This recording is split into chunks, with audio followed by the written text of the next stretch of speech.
যে সাপে কাটা রোগীকে যদি দ্রুত হাসপাতালে নেওয়া হয়, এটার প্রতিরোধী একটা ওষুধ আছে, এটার নাম বলে অ্যান্টিভেনম, মানে সাপের বিষটাকে নিষ্ক্রিয় করার জন্য। এটা কোথায় পাওয়া যায়? উপজেলা হাসপাতালে।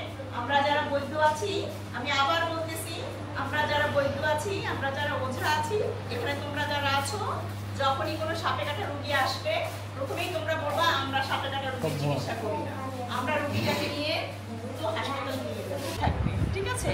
এবং রাস্তায় হাঁটতে হাঁটতে ঠক ঠক আওয়াজ করে করে হাঁটতে হবে, যেন আশেপাশে যদি কোনো সাপ থাকে তাহলে ওরা এমনিতেই দ্রুত পালায়ে চলে যাবে।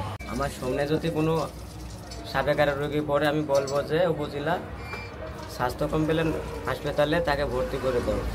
আমার জানা মতে যদি এলাকায় কাউকে সাপে কাটে, আমি তাদেরকে বলবো উপজেলা স্বাস্থ্য কমপ্লেক্সে নিয়ে তাকে সত্যি ট্রিটমেন্ট করা হোক, কোনো কবিরাজ যেন বিশ্বাস না করা হয়। সাপে কাটানো গিয়ে আমরা কোনো সময় হাত ধরবো না, হাসপাতালে নিতে হবে।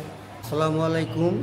সাপে কাটা রুগীরে আমরা উপজেলা হাসপাতালে নিয়ে যাব, আমরা নিজেরা ট্রিটমেন্ট করবো না।